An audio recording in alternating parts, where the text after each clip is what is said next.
നമസ്കാരം. അയാൾ രോഗിയെയും കൊണ്ട് ജീസസിൻ്റെ അടുത്ത് ചെന്നു. വല്ലാത്തൊരു രോഗമായിരുന്നു അത്. അതുകൊണ്ട് തന്നെ രോഗം മാറുമോ എന്ന് അയാൾ ആശങ്ക പ്രകടിപ്പിച്ചു. മനസ്സാണ് എല്ലാറ്റിലും പ്രധാനം. വിശ്വാസമുണ്ടെങ്കിൽ എല്ലാം മാറും, ജീസസ് പ്രതികരിച്ചു. വിശ്വാസമുണ്ടെങ്കിൽ എല്ലാം മാറുമോ? തീർച്ചയായും മാറും. അങ്ങനെയെങ്കിൽ അങ്ങ് അകലെ കാണുന്ന ആ മല മാറുമോ? അകലെ കാണുന്ന മല ചൂണ്ടിക്കാട്ടി അയാൾ ചോദിച്ചു. തീർച്ചയായും 10 മിനിറ്റ് കണ്ണടച്ച് ധ്യാനിച്ചിരിക്കൂ, മല മാറിയിരിക്കും. അയാൾ 10 മിനിറ്റ് കണ്ണടച്ച് ധ്യാനിച്ചിരുന്നു. 10 മിനിറ്റ് കഴിഞ്ഞ് കണ്ണ് തുറന്ന് നോക്കി. അപ്പോഴും മല അവിടെ തന്നെയുണ്ട്. അയാൾ പറഞ്ഞു, എനിക്ക് അപ്പോഴേ അറിയാമായിരുന്നു മല മാറില്ല എന്ന്. ജീസസ് പ്രതിവചിച്ചു, അപ്പോഴേ അറിയാമായിരുന്നു, എനിക്ക് അപ്പോഴേ അറിയാമായിരുന്നു. അവിടെയാണ് കുഴപ്പം. വിശ്വാസം വേണം. അതെ, വിശ്വാസത്തിൻ്റെ ശക്തി വളരെ വലുതാണ്.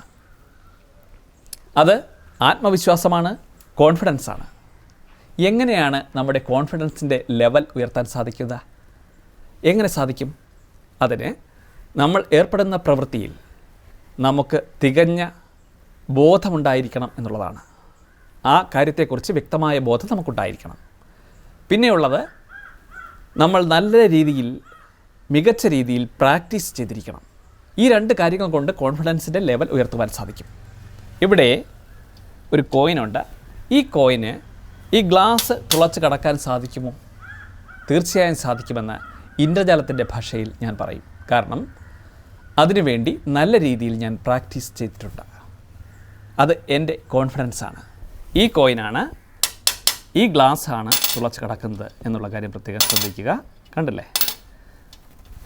ഇവിടെ ഈ കൈയിലേക്കാണ് ഈ ഗ്ലാസ് തുളച്ച് കടന്നിട്ട് ഈ കോയിൻ വരുന്നത് എന്നുള്ളതും പ്രത്യേകം ശ്രദ്ധിക്കുക. ഈ കൈയിലേക്കാണ് കടന്നു വരുന്നത്, ശ്രദ്ധിക്കുക. വളരെ ഭംഗിയായിട്ട് കാണുക. ഇത് എങ്ങനെ കൈയിലേക്ക് കടന്നു വരുന്നു എന്നുള്ള കാര്യം പ്രത്യേകം ശ്രദ്ധിക്കുക. Now watch it.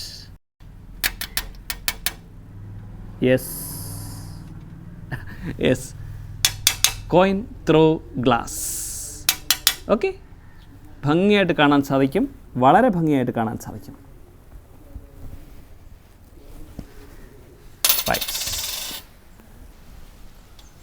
ഇതുപോലെ തന്നെയാണ് സ്നേഹത്തിൻ്റെ കാര്യവും. സ്നേഹത്തിനും മറികടക്കാൻ സാധിക്കാത്തതായിട്ട് ഒന്നുമില്ല. ഏത് പ്രതിസന്ധികളെയും തരണം ചെയ്യുവാൻ കോൺഫിഡൻസ് കൊണ്ടും സ്നേഹം കൊണ്ടും നമുക്ക് സാധിക്കും. യേശുദേവൻ പറഞ്ഞിട്ടുണ്ട്, നീ നിന്നെപ്പോലെ നിൻ്റെ അയൽക്കാരനെയും സ്നേഹിക്കുക എന്ന്. നീ നിന്നെ സ്നേഹിക്കാൻ ആദ്യം പഠിക്കുക, അതിനുശേഷം അതുപോലെ നിൻ്റെ അയൽക്കാരനെ സ്നേഹിക്കുക എന്നാണ് അദ്ദേഹം പറഞ്ഞിരിക്കുന്നത്. എന്തായാലും ഈ അവസരത്തിൽ എല്ലാവർക്കും ഈസ്റ്റർ ദിന ആശംസകൾ നേരുന്നു.